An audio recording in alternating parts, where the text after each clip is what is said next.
Hello students, हम एग्जामपुर कलम से क्रांति और मैं प्रीति आपका अपने परिवार एग्जामपुर में स्वागत करती हूँ। तो good morning, very very good morning आप सभी को।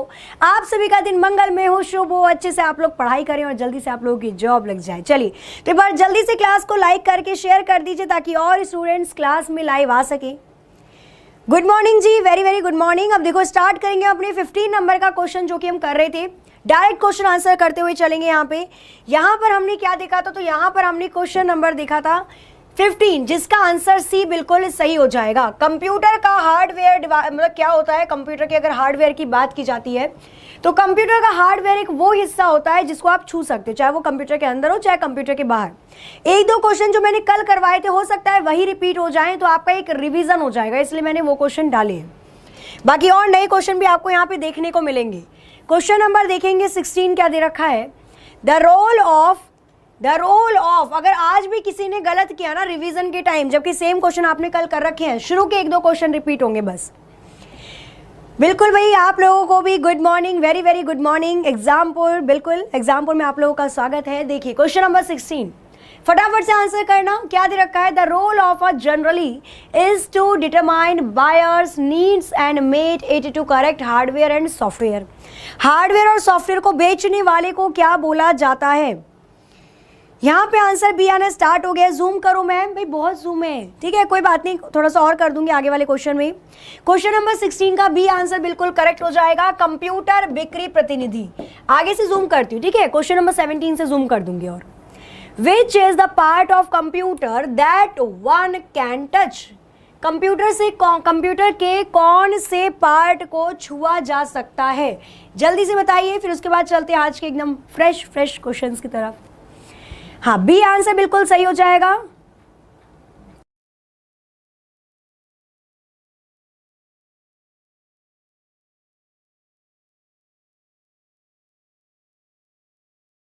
चलो, थोड़ी सी प्रॉब्लम हो चुकी थी, थोड़ी सी टेक्निकल इशू हो गया था ना, अपने आप ही पता नहीं क्या हो रहा था, यहाँ पे अपने आप ही चला गया, सब कुछ गायब हो गया, बट कोई बात नहीं, सब कुछ सही हो चुका है। चलो तो एक बार क्लास को शेयर कर देना भाई, जितने लोग चले गए हैं, और थैंक यू सो मच उन बच्चों का जो कि इस मुश्किल घड़ी के अंदर भी बने रहे। हाँ चलो चलते अपने क्वेश्चन की तरफ, बैक टू द टॉपिक। यहाँ पर मैंने क्वेश्चन नंबर 17 दिया था और बिल्कुल सही, इसका आंसर हार्डवेयर ही हो जाएगा। सही है, आप किसको टच कर सकते हो, तो आप हार्डवेयर को। अब आते हैं हम अपने कल के क्वेश्चन पे, जो कि मैंने आपको क्वेश्चन नंबर 18 दिया था होमवर्क के लिए। क्वेश्चन नंबर 18 मैंने आपको जो होमवर्क के लिए दिया था, क्या था, a series of instructions that tell a computer what to do and how to do. उस सेट ऑफ इंस्ट्रक्शंस को या उस सेट ऑफ अनुदेशों को क्या कहा जाता है जो कि कंप्यूटर को बताता है कि भाई आपको क्या करना है और कब करना है। तो क्या करना है, कैसे करना है, इसको बताने का काम किसका होता है, जिसको हम सेट ऑफ इंस्ट्रक्शंस कहते हैं, या अनुदेशों के समूह के रूप में जिसको माना जाता है। यहाँ पे आंसर आपने सबने आंसर दिया था, और आज मैंने बोला था कि भाई मैं नाम भी लूंगी स्टूडेंट्स का, तो बिल्कुल नाम तो बनता है आप लोगों का, मैं लास्ट में लूंगी, क्लास के एंड में लेती हूँ नाम आप लोगों का। और यहाँ पे बता दूं तो जिन्होंने भी आंसर इसका प्रोग्राम दिया था बिल्कुल करेक्ट हो जाएगा। Set of instructions is called programme. यहाँ पर ऐसे लिखना, देखो सबसे पहले होते हैं अनुदेश, या जिसको आप हिंदी में निर्देश भी बोलते हो। अनुदेश बोल लें या निर्देश बोल लें, बात एक ही है, ठीक है। इंग्लिश में इसको इंस्ट्रक्शंस बोला जाता है। क्या बोलते हैं हम इसको इंग्लिश में, इंस्ट्रक्शंस बोलते हैं। इसको मिलाकर बनाया जाता है प्रोग्राम। इंस्ट्रक्शंस को मिलाकर प्रोग्राम को बनाया जाता है, और फिर बहुत सारे छोटे प्रोग्राम को मिलाकर एक नए सॉफ्टवेयर का निर्माण किया जाता है। क्लियर। तो यहाँ पे जिन्होंने भी प्रोग्राम बताया था बहुत सही आंसर आप लोगों ने बताया था। 58 कमेंट्स आए थे कल की क्लास से। क्वेश्चन नंबर देखेंगे 19 क्या दे रखा है, तो a dash backup contains a file या a copy of every program data and system file on a computer. आप मतलब जो भी बैकअप लेते हो, कितना बैकअप लेते हो अपने कंप्यूटर के डेटा और प्रोग्राम का, restoration backup, boot strap backup, differential backup या फुल बैकअप, बहाली, बूट स्ट्रैप, विभेदक या फिर पूर्ण। तो कंप्यूटर सिस्टम कितने बैकअप को स्टोर करके रख सकता है, आंसर क्या होगा यहाँ पे बताना है। ओके चलो भाई, अपने नोट्स जो यहाँ पर देने की कोशिश कर रहे हैं भैया बाद में दे लेना, रुक जाओ भी, पढ़ लो पहले। क्वेश्चन नंबर 19 का क्या हो जाएगा, जल्दी से एक बार आंसर करके बता दीजिए। ओके, डी आंसर आना स्टार्ट भी हो गया, वेरी गुड। यहाँ पे आंसर हो जाएगा आपका फुल। देखो जब भी आप बैकअप लेते हो ना तो आप फुल बैकअप ले सकते हो अपने सिस्टम का। सपोज आपके कंप्यूटर के अंदर या आपके फ़ोन के अंदर वायरस घुस गया है, बार बार अपने आप बंद हो गया अपने आप खुल जाता है, इसका मतलब कि वायरस है। अब वायरस के लिए आप जब अपने कंप्यूटर को या अपने फ़ोन को फॉर्मेट मारोगी तो उससे पहले बैकअप लिया जाता है। बैकअप आप अपने फुल बैकअप, सारी चीज़ों का बैकअप लिया जा सकता है। बैकअप होता है आपकी ओरिजिनल फाइल को डुप्लीकेट फाइल में बदलना। क्लियर? तो यहाँ पे याद रखना। और जो ये बैकअप है ना, बैकअप के लिए हम जिस भी सॉफ्टवेयर का इस्तेमाल करते हैं वो आपका यूटिलिटी सॉफ्टवेयर कहलाता है। क्या कहलाता है? तो ये आपका यूटिलिटी सॉफ्टवेयर कहलाता है। हर वो सॉफ्टवेयर जिसकी मदद से आप अपने कंप्यूटर को बचा रहे हो वो यूटिलिटी सॉफ्टवेयर कहलाता है। क्वेश्चन नंबर 20 देखेंगे, क्या दे रखा है यहाँ पे। Restarting a computer that is already on is referred to. बताते देखते हैं हम कौन सबसे सही आंसर देता है इस क्वेश्चन का। ठीक है, अपनी पूरी सिक्स सेंस लगा देना इस क्वेश्चन को समझने में और फिर मुझको आंसर देके बताइए एक बार कि पहले से मौजूद कंप्यूटर को अगर आप रीस्टार्ट करते हैं, अगर हम पहले से जो कंप्यूटर हमारा चल रहा है और मैं उसको रीस्टार्ट करती हूं तो वो क्या कहलाएगी? Shut down, cold booting, warm booting या लॉगिंग ऑफ। क्वेश्चन नंबर 20 का कौन सा ऑप्शन करेक्ट हो जाएगा? कौन सा ऑप्शन करेक्ट हो जाएगा? सिस्टम रिकवरी का भी बताइए, क्या बताना है बताओ, पूछिए। माइक्रोसॉफ्ट ऑफिस और माइक्रोसॉफ्ट विंडोज ये मैं कंप्लीट करवा चुकी हूं। ठीक है, हाँ। और अगर थ्योरी की हम बात करते हैं तो थ्योरी के अंदर जैसे आप दोबारा से आपकी स्टार्ट हुई है क्लासेस तो इसके अंदर अभी आगे करवाऊंगी।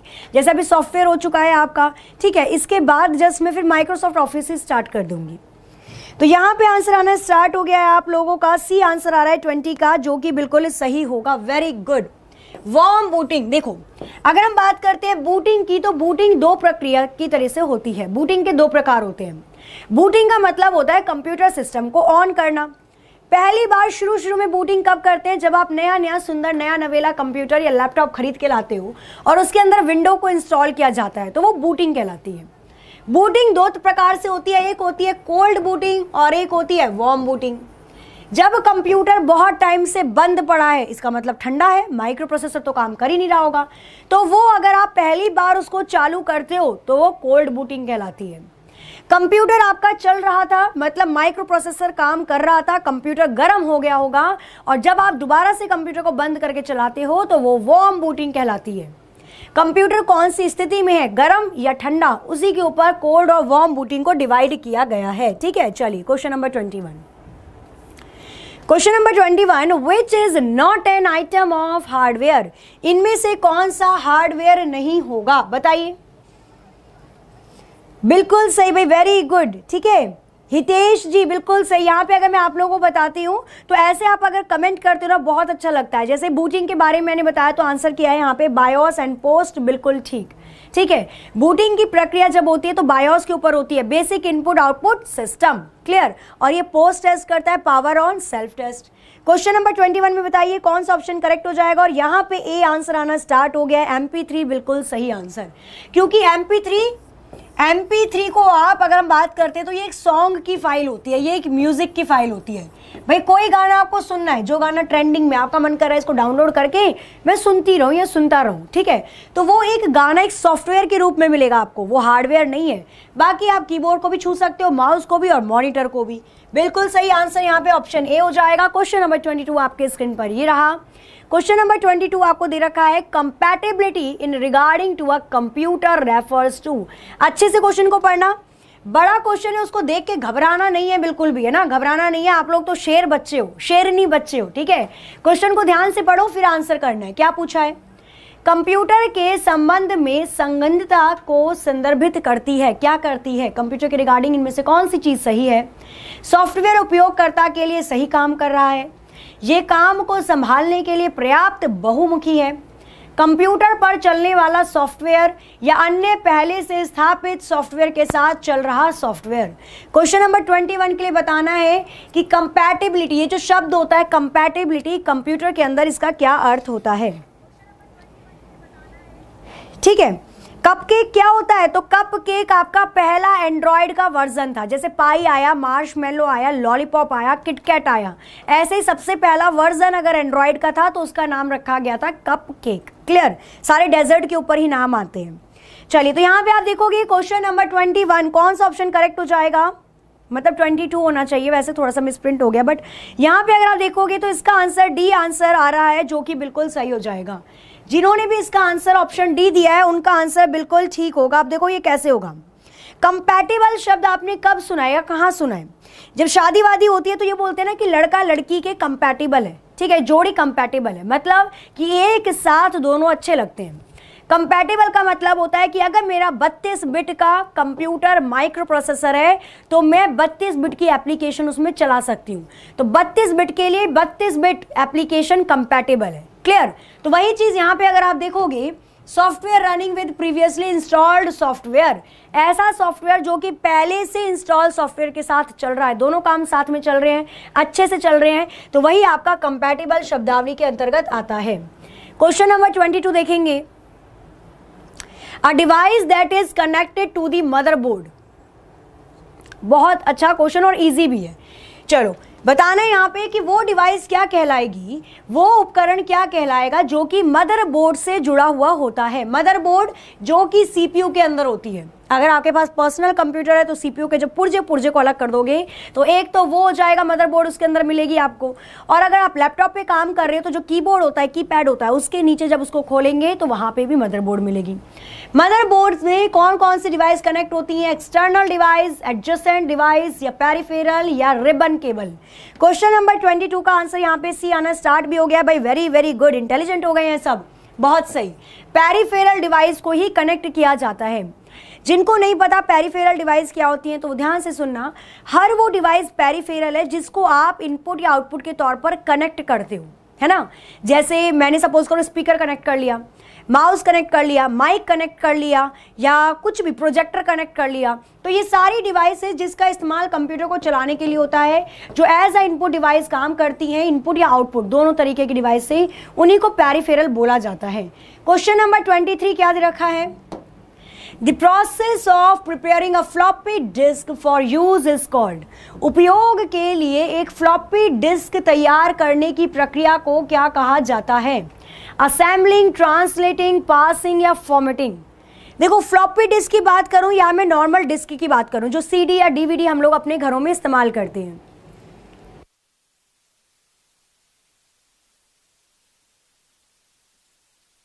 तो यहाँ पे अगर आप देखोगे, जैसे डिस्क की हम बात करते हैं, चाहे वो सीडी हो, डीवीडी हो, या फ्लॉपी डिस्क की हम बात करते हैं, तो इसको तैयार करना मतलब कि आपका डिस्क अब काम में लाने के लिए तैयार हो चुका है, हम उसको क्या बोलते हैं? फॉर्मेटिंग बोला जाता है। फॉर्मेटिंग।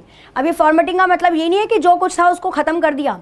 फॉर्मेटिंग का मतलब होता है कि ये उस डिस्क को लेजर लाइट से छोटे छोटे गड्ढे करना शुरू कर देता है।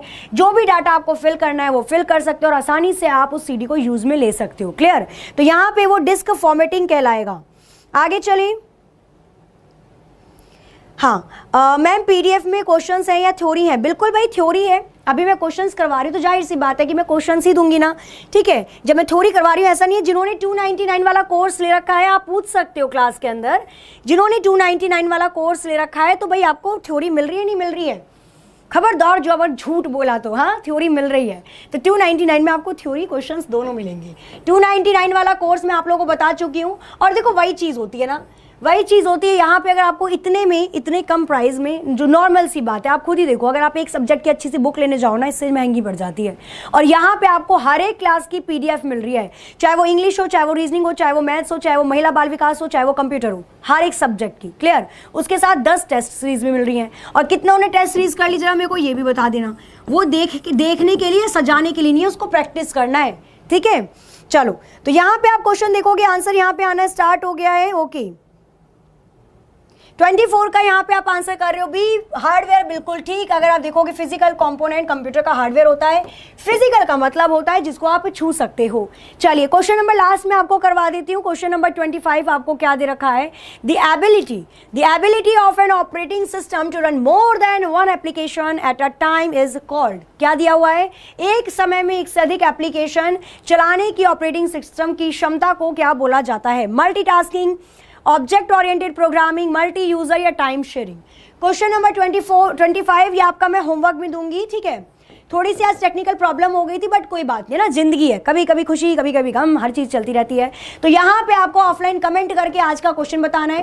टोटली 30 क्वेश्चंस थे, तो जितने 5 बचेंगे वो मैं आपको पीडीएफ में प्रोवाइड करवा दूंगी, नहीं तो कल करवा दूंगी। चलिए, क्लास कैसी लगी फीडबैक जरूर देना, अच्छी लगी है तो अच्छी देना, ठीक है। क्लास अगर अच्छी लगी हो तो जाते जाते क्लास को लाइक कर देना, चैनल को सब्सक्राइब कर लेना जिन्होंने नहीं किया है। 4 मिलियन आप देख रहे होगे, 3.99 हो चुके हैं, 4 मिलियन में बस थोड़े से आंकड़े कम है और वो आप लोग जल्दी से जल्दी पूरे भी कर दोगी। तो मिलते हैं कल अपनी टाइम पर ठीक 9:30 बजे और अच्छे अच्छे क्वेश्चन कॉन्सेप्ट के साथ। तो तब तक के लिए हंसते रहिए, मुस्कुराते रहिए, खुश रहिए, अपना अपने घर वालों का ख्याल रखिए। जय हिंद, जय भारत।